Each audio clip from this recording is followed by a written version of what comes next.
Okay, so the final match of the Rugby World Cup this weekend was between England and Japan in Nice.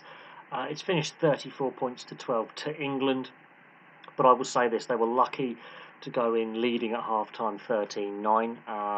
Ludlam's try comes off the Japanese overplaying in their 22 and coughing the ball up needlessly, which led to England's set play, and then obviously Ludlam eventually scores the try there midway through the first half. But yeah, I mean, George Ford and Matsuda are trading penalties, and around that, England were just. For 60 minutes, England did a lot of kicking. Now, the Courtney Lawes try just after half time. There's a bit of luck in that with Joe Marler's forehead, and you can't be offside, and it's not a knock on if the ball hits you in the noggin. So he's falconed it, but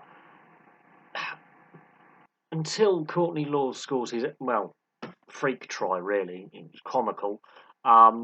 England, for most of the first 60 minutes, were kicking far too much, and Japan were comfortable with England kicking a lot.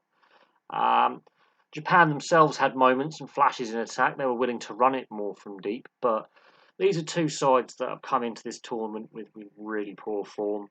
Japan haven't played actually a lot of rugby since the last World Cup, only 19 test matches in total in the last 4 years.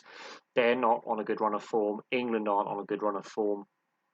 Taking, obviously, the performance against Argentina University out of it, for the first 60 minutes, this was a very turgid England performance. Freddie Stewart's try is well worked. England finally keep hold of the ball. They don't kick it. They finally keep the ball in hand. And the crossfield kick, yes, that's where you want to kick. That is not aimless kicking. That is kicking with purpose. For too long in this game, England did not kick with purpose. There was aimless kicking, kicking for kicking's sake, and not much tactical nous behind it. There really wasn't. Now, Freddie Stewart's try, England relax a little bit. It's a scrappy game. Let's be honest. I'm not going to break down every single penalty and phase. I mean, Matsuda slots 4 penalties for Japan, 3 before half-time, 1 after half-time. George Ford had 2 penalties before half-time, including 1 right on the stroke of half-time, and of course converted Ludlam's try. He converts Lawes' try because it's right underneath the posts. Stewart's try, his crossfield kick creates that. They could have gone through the hands and had a few more phases, but he decides, no, we're going to have a tactical kick, crossfield kick. We've seen a lot of crossfield kicks so far in this World Cup. A lot of them have come off and created space and overlaps, and that is when you do want to kick. The march and try right at the end, I mean, it flatters England a little bit, the scoreline, because I don't think they deserve to score 34 points and a bonus point, because for most of the game, for 2/3 of the game, they were poor. I think Argentina made England look very good last week. This Japan side again made England look rather better than what they actually are. I think they've had 2 wins, which have been scrappy. One of them was a backs to the wall job, and this one, they don't look great when they're the ones dictating play. They don't look great on front foot. They are kicking too much.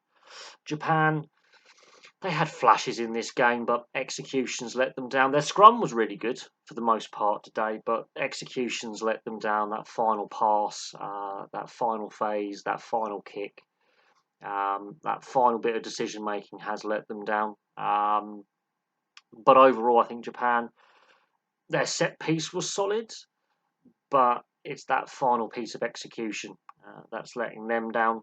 But they do have the virtue of that bonus point win in the first game. England, I think the scoreline flatters them. They need to massively improve.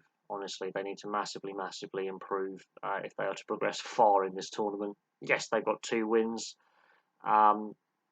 but in this game, when you've got outside backs like Johnny May, who are try scorers and really good in regards to you know with pace, who can open up defences, and when it's very obvious you're going to go route 1, should I say, with Tuolangi, at inside centre.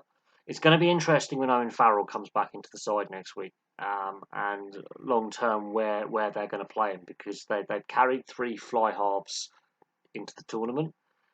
Yes, Farrell can play at inside centre. I think that's where they're going to have to play him and move Tuilagi out to outside centre if they're going to have um, a crash ball running centre, because Tuilagi is not going to kick, and that puts more pressure onto Ford to do the kicking, because there isn't that second kick option inside centre. Now, yes, Elliot Daly can kick,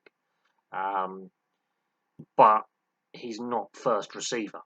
So Steve Borthwick's got a lot of head scratching to do. I think, yeah, the win's good. It's a bonus point win. I think that's important for a bit of confidence, but it wasn't a vintage performance.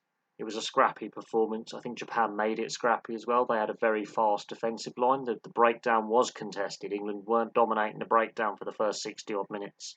It's the last 15 minutes where England sort of, they get that third try, and then Japan are out of it at this point, and Japan get scrappy as well. The Marchand try, I think, is a sugar coating on a rather poor performance, really. But hey, they managed to get 2 wins so far. And I think a positive that can be taken out of this is their discipline has improved. Admittedly, they obviously had a red card in the first game, but their discipline has improved. But Japan's discipline was quite good as well. This was just a purely very scrappy game, where a lot of handling errors. Now, yes, you can say the humidity's had an impact, and there have been some thundery showers around that have soaked the pitch before matches. But saying that, England are meant to be a top quality side. This is a side that is low on confidence. That is clear, and they are off form. So sometimes scrappy wins is what they're going to have to, get. I mean, it wasn't pretty, but it's got the job done. But I think Japan are not the side they were in 2019. England aren't the side they were in 2019 either. And these are 2 rugby nations that are living off past events and past glories. And in England's case, obviously, the 2003 World Cup, winning it, they have been to 2 finals since, but were convincingly outplayed in both finals against South Africa. So they're living off a glory of 20 years ago. Japan, obviously, have been building for quite some time. They got to the quarterfinals 4 years ago as hosts, but they also are still living off previous achievements of previous teams. And these two teams, while I think they're going to get out of their pool, they don't look overly convincing that they're going to go far in the tournament. They are scrappy. They're playing scrappy. They're playing without confidence. It's very noticeable. And this wasn't as entertaining as the Australia-Fiji game that went before. That was a far more entertaining game than this game. And yes, that game was closer on the score sheet, but it was a far more entertaining game than what was dished up in Nice. But you're not always going to get these outstanding, fantastic matches in tournaments. To win tournaments, sometimes you've got to win dirty. I can't see England winning the World Cup. I think there are better sides out there right now with how teams are playing, and I can't see Japan going much further than the quarterfinals at a push. I think these are 2 sides that are in a transition period, and yeah, sometimes you're going to get these ugly games. But there we go. Anyway, that's my thoughts on things. Not the most entertaining game, very scrappy, but a win's a win for England. Japan, that they've got to focus on their next game and take some lessons in defeat out of this game. They did have some bright moments. It's that execution that's been letting them down. But for now, that's all for me. I'll have some more content for you soon. Please place your thoughts in the comments section below. And it is a good night and a goodbye from me.